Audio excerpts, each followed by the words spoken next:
पीछे से नवाज शरीफ साहब ने एक छोटा सा बयान दिया था और उस बयान में भी उन्होंने इस्टेब्लिशमेंट के साबिका अफसरान पर तनकीद की थी।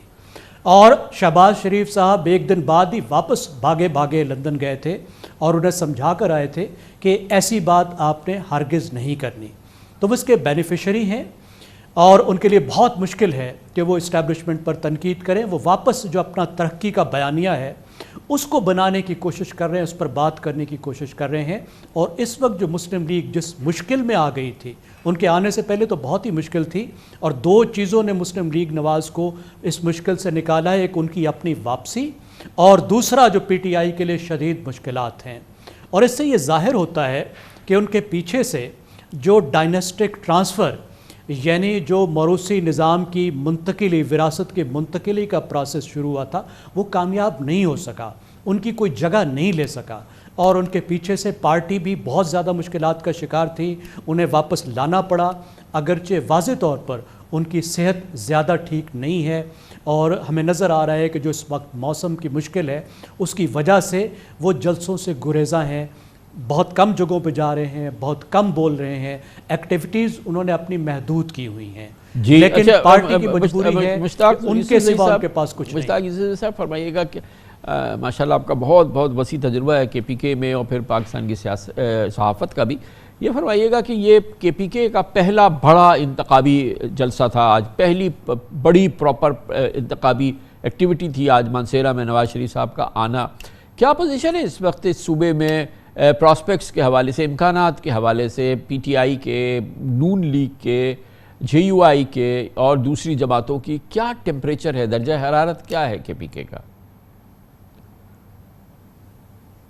बहुत शुक्रिया कमर खान साहब। खैबर पख्तूनख्वा में जिस तरह आपने जिक्र किया, बिल्कुल किसी को ये अंदाज़ा नहीं है कि क्या होने वाला है। और अभी तक आज जब मैं लोगों से बात कर रहा था तो लोगों को अभी तक यकीन नहीं है कि इंतखाबात होंगे भी कि नहीं होंगे। और यहाँ पे जितनी पॉलिटिकल पार्टीज़ हैं, अवामी नेशनल पार्टी, जमीयत उलमा इस्लाम, तहरीक इंसाफ, जमात इस्लामी, तो किसी को उम्मीद नज़र नहीं आ रही है और उनको यकीन नहीं है कि आगे क्या होने वाला है। तो एक तो ये कि पीटीआई ने यहाँ पे 9 साल हुकूमत की है और उन्होंने काफ़ी काम भी किए हैं, उनका वोट बैंक भी है, नई लीडरशिप उन्होंने पैदा की है। तो ज़ाहिर है बाकी पार्टीज़ मंजर से हट रही है 9 साल तक, तो एक तो वजह ये है।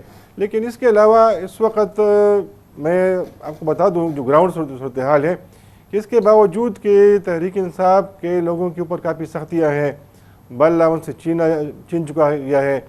लेकिन आपको पता है कि सारे इंडिपेंडेंट इस वक्त इलेक्शन लड़ रहे हैं। लेकिन जितनी यहाँ पे पॉलिटिकल पार्टीज़ हैं, पीपल पार्टी, अवामी नेशनल पार्टी, जमीयत उलमा इस्लाम, आपको याद होगा कि जब भी यहाँ पे कोई सीट खाली होती थी तहरीक इंसाफ के दौर में तो जमीयत उलमा इस्लाम वो सीट जीती थी।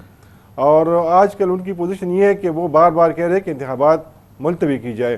तो वो तो सिक्योरिटी रीज़न बता रहे हैं, लेकिन जो अंदर की सूरत हाल है वो सारे खौफजदा हैं।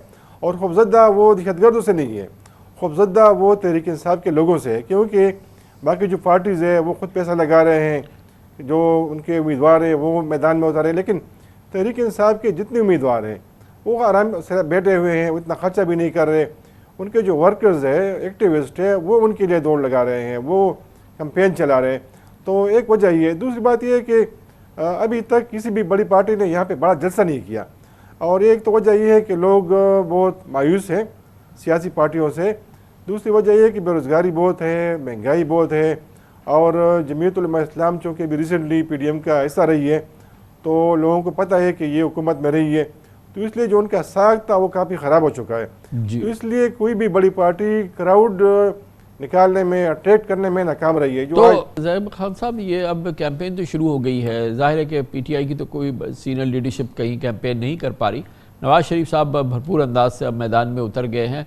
वो क्या बयानिया है, जैसे हमने बात की इससे पहले कि अब वो सिविलियन सुप्रीमेसी आइन की बालादस्ती की, तो अब वो बात शायद वो तो कर ही नहीं रहे, शायद आगे भी नहीं करेंगे। तो वो क्या बयानिया है जो कि नून लीग को या नवाज शरीफ को इलेक्शन जितवाएगा, जो कि अवाम जो है वो निहाल हो जाएं और नून लीग को वोट डालने चले जाएं? तो वो क्या, या ये कि माजी में अगर मैं होता तो मानसेरा में कोई आज अनएम्प्लॉयड नहीं होता, मैं होता तो हाफिज़ाबाद में कोई अनएम्प्लॉयड नहीं होता, क्या ये चीज़ें अट्रैक्ट करेंगी लोगों को? میرا نہیں خیال کہ اس وقت ان کا جو ترقی کا بیانیہ ہے وہ بہت زیادہ ریزونیٹ کرے گا، کیونکہ وہ کہہ کیا رہے ہیں؟ وہ کہہ رہے ہیں کہ آپ 2013 سے 2017 کا جو ٹائم ہے اس پہ نظر رکھو، 2018 کا بھی مت پوچھو، پھر ابھی جو 16 ماہ ہم نے حکومت کی ہے اس کا بھی مت پوچھو۔ لوگوں کا ایکسپیرینس تو ابھی کا ہے نا، اور جو وہ اپنی کامیابیاں بتا رہے ہیں اگر اس کا بھی ایک تنقیدی جائزہ لیں تو آپ دیکھیے کہ 2018 میں جو ان کی آخری سال تھا حکومت کا، اس میں پاکستان میں ایک بحران آ گیا تھا نا، $18 بلین کا آپ کا جو ہے وہ کرنٹ اکاؤنٹ ڈیفیسٹ ہو گیا تھا، 1800 ارب روپے کا فسکل ڈیفیسٹ ہو گیا تھا۔ وہی بحران ہی تو ابھی تک چل رہا ہے، جس کو پھر پی ٹی آئی بھی نہیں سنبھال سکی، انہوں نے بھی مزید خراب کیا۔ پھر جب پی ڈی ایم کی حکومت آئی انہوں نے تو بہت ہی ستیہ ناش کیا، کیونکہ آئی ایم ایف کے ساتھ معاملات بگاڑے۔ تو اگر تھوڑا سا بھی تنقیدی انداز میں دیکھا جائے تو جو معاشی بیانیہ ہے ان کا، اس میں بھی کوئی بہت زیادہ وزن نہیں ہے۔ مشتاق اسدی صاحب، ایک چیز جو آپ نے ذکر کیا صراحتاً اپنے پہلے جواب میں، میں جاننا چاہ رہا ہوں کہ اب پی ٹی آئی کی جس پوزیشن میں ہے وہ ظاہر ہے کہ بہت شدید دباؤ میں ہے۔ جو جے یو آئی کی پوزیشن ہے، جے یو آئی ایف کی، جس کی ابھی آپ نے تھوڑی سی ذکر کیا تھا، ان کے امکانات کہاں ہیں؟ ابھی مولانا فضل الرحمان نے افغانستان کا بھی دورہ کیا، افغان طالبان نے ان کی بڑی پذیرائی بھی کی، اور اس حوالے سے تو کیا آپ کو لگتا ہے کہ ان کے جے یو آئی کے کتنے امکانات ہیں ابھی؟ جے یو آئی تو اس وقت بھرپور کمپین چلا رہی ہے۔ جو ان کا بیس کیمپ ہے وہ تو ظاہر ہے جو ہمارے جنوبی اضلاع ہے، ٹانگ، بنو، ڈیس میل خان اور یہ کوہاٹ، لکی مروت، یہ ان کے یہاں سے ان کی جیت کے آ رہے ہیں پہلے سے۔